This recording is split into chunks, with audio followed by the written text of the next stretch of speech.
श्री राम जय राम, जय जय राम। इसलिए हे पुण्य आत्माओं, ये मौका मिला था, केवल एक ही शरीर है, मानव चोला। आप और हम लोग केवल ये गाकर रह जाते हैं, ये चोला बड़ा अनमोल, मिलता है मुश्किल से, लेकिन अब तो हमको मिला हुआ है। आप बताइए, अभी तो आपको सांसें चल रही हैं, भगवत प्राप्ति का मौका मिला हुआ है, और भगवान ने तो कितनी बड़ी छूट दे दी, अंत मति सो गति। अजामिल जैसा पापी 2 मिनट का सत्संग सुनने से कल्याण हो गया। बताइए कमाल की चीज। अजामिल जैसा पापी सारा जीवन पाप करता रहा, लेकिन 2 मिनट का सत्संग सुन करके लगन लग गई भगवान से।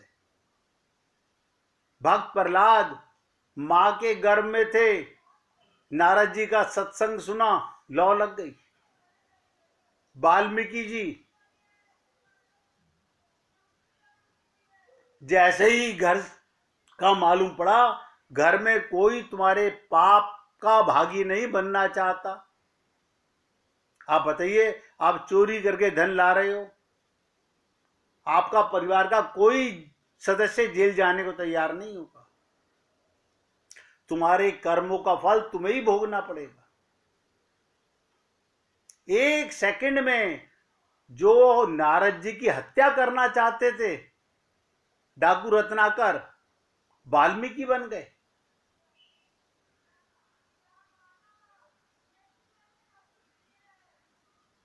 बहुत बड़ा अंतर है।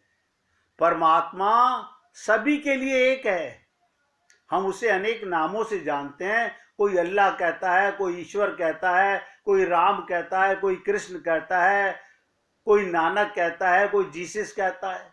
आप किसी नाम से पुकारिए। नानक जी ने बहुत अच्छी बात कही, एक नूर तो सब जग उपजा, कोई दूसरा है ही नहीं बनाने वाला। और देखिए, वो सबके अंदर बैठा हुआ है, सृष्टि बनाकर स्वयं उनके अंदर बैठ गया। हम नहीं देख पाते। बताइए, हम मंदिरों में भगवान को ढूंढ रहे हैं, वो तुम्हारे अंदर बैठा हुआ है। जब तुम मंदिर जाते हो तो भगवान क्या देखता है? ये मूर्ति देख रहा है या मुझे देख रहा है? अंतर है। इसलिए मैंने आपसे कहा, समुद्र सभी के लिए एक ही है, पर कुछ उसमें मोती ढूंढते हैं। ध्यान दो, कुछ उसमें मोती ढूंढते हैं और कुछ समुद्र में मछलियां ढूंढते हैं। और बहुत से लोग तमाशबीन जो होते हैं, वो अपने पैर गीले करते हैं जाकर के। बस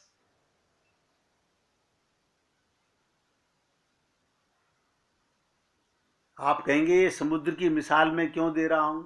इसलिए दे रहा हूं, ये जिंदगी भी समुद्र की भांति है। ये सिर्फ हम पर निर्भर करता है, इस जीवन रूपी समुद्र से हम पाना क्या चाहते हैं। मोती रूपी परमात्मा का प्रेम पाना चाहते हैं, अमृत पाना चाहते हैं, या मछलियां पकड़ रहे हैं। अगर आप लोग भूले ना हो तो मैंने आपको जीसस की कथा सुनाई थी ना, कि एक मछुआरा सुबह सुबह जाकर के तालाब में मछलियां पकड़ता था। जीसस ने आके उसके कंधे पे हाथ रखा कि सारी जिंदगी आप मछली पकड़ते रहोगे। आप और लोग हम समझ ही नहीं पा रहे हैं। जिंदगी समुद्र की तरह है, सिर्फ हम पर निर्भर करता है इस जीवन रूपी समुद्र में हम क्या पाना चाहते हैं और हमें क्या ढूंढना है। भगवान तो कहते हैं, मुंह को तू क्या ढूंढे रे बंदे, मैं तो तेरे पास में। बताइए, हम परमात्मा की गोदी में हैं, माया में भगवान को ढूंढ रहे हैं। और भगवान ने ये भी कहा कि सारा संसार मैं ही बना हुआ हूं। गीता में पढ़ लो, गीता में भगवान ने कहा वासुदेव सर्वम, ये सारी सृष्टि मैं बनाऊं। आप और हम लोग कुछ भी बनाते हैं, कुछ भी बनाते हैं, वो बने बनाए का रूप बदलते हैं, लेकिन भगवान तो सारा संसार स्वयं बने हैं, कहीं से कुछ लेकर नहीं आए।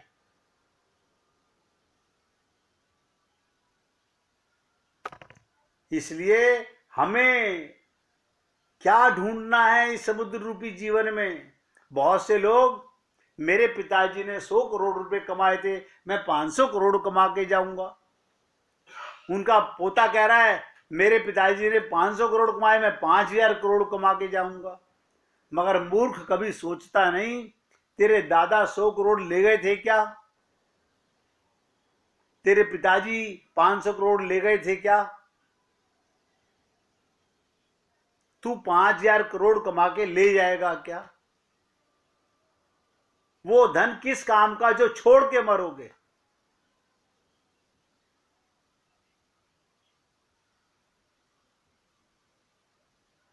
इसलिए एक संत महात्मा कहा करते थे, तेरे गिरने में तेरी हार नहीं। देखिएगा, नमन करना सब जानते हैं, तेरे गिरने में तेरी हार नहीं, तू आदमी है अवतार नहीं।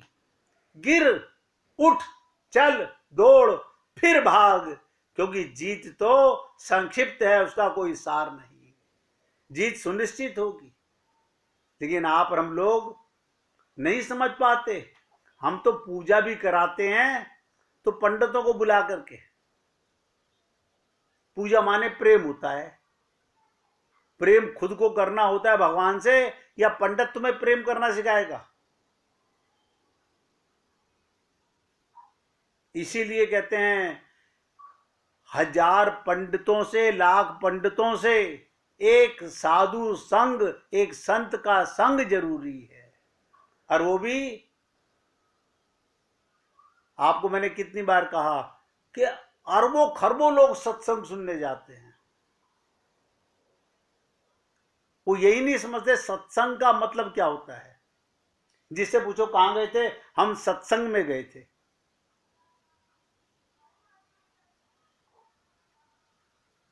सत का संग करना होता है, इसे सत्संग बोलते हैं। सत्संग सुनने की चीज नहीं है, करने की चीज है। अपने मन बुद्धि का गुरु के मन बुद्धि में सरेंडर करना, मिला देना, योग कर देना, ये सत्संग है। सत माने जो परमात्मा स्वरूप गुरु है, उसका संग। किससे संग करोगे? अब एक गुरु है, कैसे संग करोगे? आप अपने बुद्धि का सरेंडर करना। जैसे समुद्र का एक बूंद समुद्र में डाल दो तो समुद्र कहलाता है, इसे संग कहते हैं। इसलिए बहुत गहराई से समझना होगा। साधु संग, संत संग के प्रभाव से अगर भगवान की भक्ति में श्रद्धा और विश्वास, दो चीजें हम आपसे बार बार निवेदन करते हैं। हमारी श्रद्धा और विश्वास में बहुत बड़ी कमी है। लाखों लोग मिलेंगे कहते हुए हम शरणागत हैं, गुरुजी आपकी शरणागति में हैं, लेकिन कभी सोच के देखिएगा, परशुराम जी जैसा कोई शरणागत मिलेगा आपको? कोई मीरा जैसा शरणागत मिलेगा आपको? आप सोच के देखिएगा। भक्त प्रहलाद जैसा शरणागत मिलेगा कोई आपको? कहत कठिन समझत कठिन, शब्द कहने से नहीं। अगर गुरु दिन में कह रहा है रात है तो रात है, पूर्ण विश्वास होना चाहिए। लेकिन हम लोग बुद्धि का सरेंडर नहीं करते, इसे शरणागति को जानते ही नहीं। आप देखिए, कृष्ण ने पांडवों में से एक को ही क्यों चुना गीता का ज्ञान देने के लिए? 5 पांडव थे, एक को ही ज्ञान क्यों दिया? वो अधिकारी था। अर्जुन अज्ञानी नहीं था, नर का अवतार है, नर और नारायण हैं। आप भी नर हो और भगवान आपके रथ पर बैठा हुआ नारायण है। पहले अर्जुन भी बुद्धि लगा रहा था, लेकिन जैसे ही बुद्धि का सरेंडर किया, जिनको मारने से डर रहा था, हे राम मेरे पितामह हैं, मेरे गुरु हैं, अब जैसे ही भगवान को सरेंडर किया अपना मन बुद्धि, बताइएगा वही अर्जुन, वही गांडीवधारी अर्जुन वही मार रहा है। क्या कारण था? केवल शरणागति।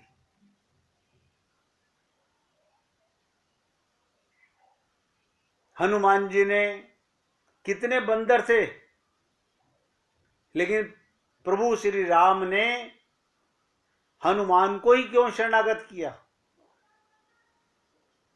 क्योंकि उन्होंने मन बुद्धि का सरेंडर किया। इसलिए आपसे निवेदन करता हूं, पूर्ण श्रद्धा और विश्वास, या तो किसी गुरु को अपनाइए, मत अपनाइए, कोई जरूरी नहीं है।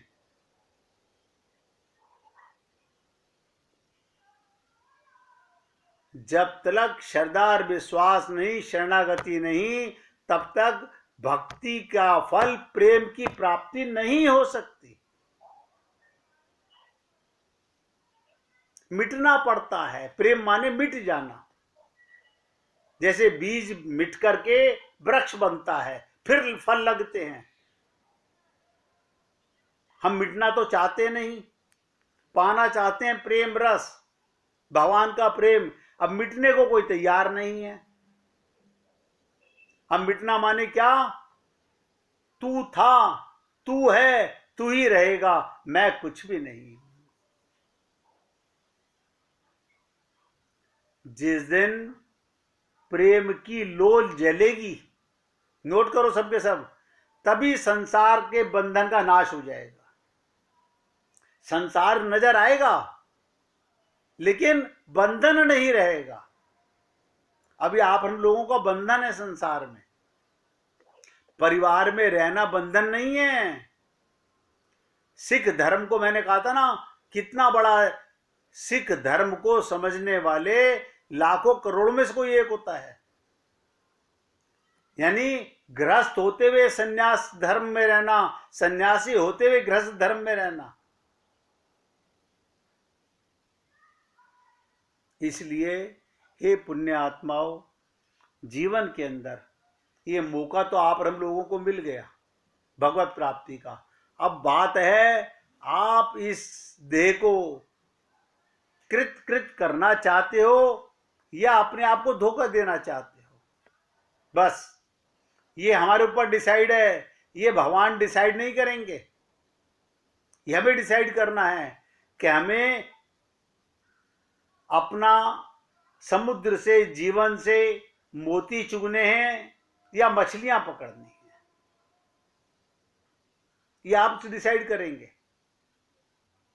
आपके अंदर बैठा हुआ भगवान है, कुत्ते के अंदर भी भगवान बैठा है, गधे में भी भगवान बैठा हुआ है, लेकिन किसी को रोकता नहीं। आपको भी नहीं रोकता कर्म करने से।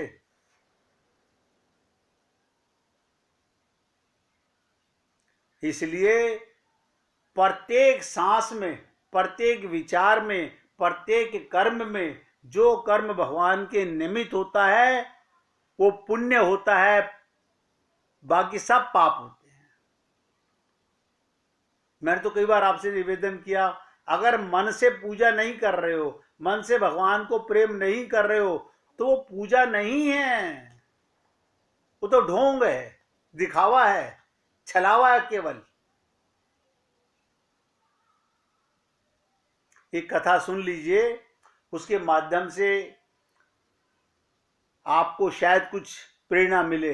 बनारस में एक बड़े धनवान सेठ रहते थे। विष्णु भगवान के परम भक्त और हमेशा सच बोला करते थे। एक बार जब भगवान सेठ जी की प्रशंसा कर रहे थे, तभी मां लक्ष्मी ने कहा, हे स्वामी, आप इस सेठ की इतनी प्रशंसा किया करते हो, क्यों ना आज उसकी परीक्षा ले ली जाए, जाना जाए कि सचमुच ये सेठ इस लायक है भी या नहीं। भगवान बोले, ठीक है, अभी सेठ गहरी नींद में सो रहा है। देखिए भगवान ने क्या कहा, अभी सेठ गहरी नींद में सो रहा है, आप उसके स्वप्न में जाएं और उसकी परीक्षा ले लें। अगले ही क्षण सेठ जी को सपना आया। स्वप्न में लक्ष्मी देवी, महाविष्णु की पत्नी, उनके सामने आई और बोली, हे मनुष्य, मैं धन की दात्री लक्ष्मी हूं, मैं धन देने वाली हूं। सेठ जी को अपनी आंखों पर यकीन नहीं हुआ और वो बोले, हे माता, आपने साक्षात अपने दर्शन देकर मेरा जीवन धन्य कर दिया। बताइए मैं आपकी क्या सेवा कर सकता हूं। लक्ष्मी बोली, कुछ नहीं, मैं तो बस इतना बताने आई हूं, तेरा स्वभाव चंचल है और वर्षों से तुम्हारे भवन में निवास करते करते मैं ऊब गई हूं। तू सेठ है ना, मैं तेरे घर में रहती हूं धन बन करके, और मैं ऊब चुकी हूं तेरे से और यहां से जा रही हूं। तो सेठ जी क्या बोले, भक्ति को पहचानो। बोले, मेरा आपसे निवेदन है माता जी, आप यहीं रहें, किंतु अगर आपको यहां अच्छा नहीं लग रहा तो मैं भला आपको कैसे रोक सकता हूं। आप अपनी इच्छा के अनुसार जहां चाहे जा सकती हैं। और मां लक्ष्मी उसके घर से चली गई। थोड़ी देर बाद में रूप बदलकर पुनः सेठ के स्वप्न में लक्ष्मी जी आई, यश के रूप में, और बोली, सेठ मुझे पहचान रहे हो। सेठ बोला, नहीं महोदय, मैं आपको नहीं पहचानता। बोला, मैं यश हूं, मैं ही तेरी कीर्ति और तेरी प्रसिद्धि का कारण, तुझे दुनिया सेठ सेठ कहती है, वो मेरे कारण।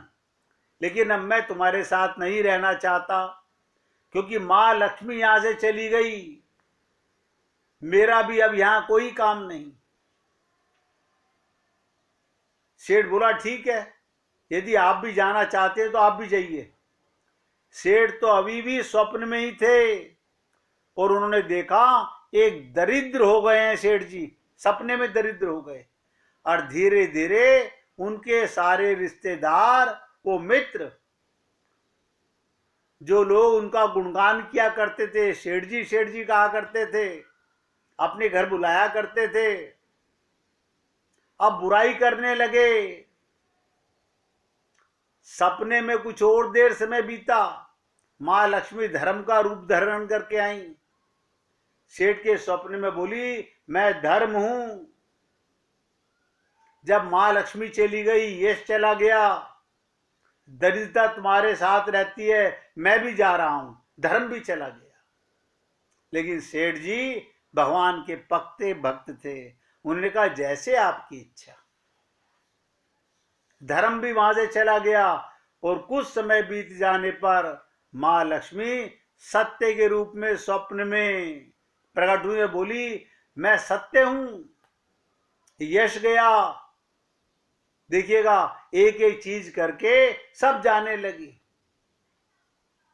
बोली, लक्ष्मी गई, यश गया, धर्म गया, अब सत्य भी जाना चाहता हूं। बस नोट कीजिएगा, सेठ ने सपने में भी तुरंत सत्य के पैर पकड़ लिए। बोले, हे महाराज, मैं आपको नहीं जाने दूंगा, भले ही आप सब मेरा साथ छोड़ के चले गए, मुझे त्याग दें, कृपया ऐसा मत कीजिए। सत्य के बिना मैं एक क्षण नहीं रह सकता।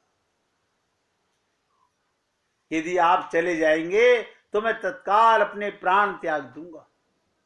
लेकिन तुमने बाकी तीनों को बड़ी आसानी से जाने दिया। उन्होंने कहा नहीं रोका। सत्य ने प्रश्न किया। सेठ जी बोले मेरे लिए वो तीनों भी बहुत महत्वपूर्ण थे, लेकिन उन तीनों के बिना भी मैं भगवान के नाम का जाप करता हूं। मेरा उद्देश्य सत्य से मिलेगा। जीवन में झूठ प्रवेश कर जाएगा, मेरी वाणी अशुद्ध हो जाएगी, इसलिए सत्य को नहीं जाने दूंगा। ये सेठ जी की बात सुनकर सत्य लक्ष्मी ही बनी थी, प्रसन्न हो गई और उसने कहा तुम्हारी अटूट भक्ति, इसे कहते हैं शरणागत भक्त, इसे कहते हैं आत्मज्ञान, इसे कहते हैं तत्व ज्ञान, जो आप हम लोगों को बिल्कुल नहीं है। हम लोग पल पल में अपना स्वभाव बदलते रहते हैं। आत्मज्ञान होने का मतलब है 24 घंटे आत्मा ही सत्य थी, आत्मा ही सत्य है। और कितना सुंदर कहा जाता है, आप लोग गाते भी हो, हे अजन्मा अमर आत्मा क्यों परेशान हो रहा है।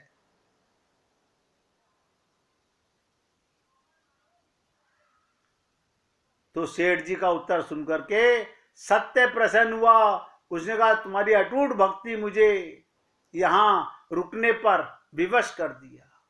आप देखिए राजा हरिश्चंद्र के पास ये सत्य ही था। महाविष्णु को प्रकट होना पड़ा, लेकिन आप और हम लोग सत्य को नहीं समझते। सत्य क्या है? तुम आत्मा हो, आत्मा थे, आत्मा ही रहोगे। और यही सत्य है कि परमात्मा सदा तुम्हारे हृदय में बैठा हुआ है। 1 मिनट भगवान का कीर्तन कीजिए, फिर आगे चर्चा करेंगे। गोविंद गोविंद गोपाल।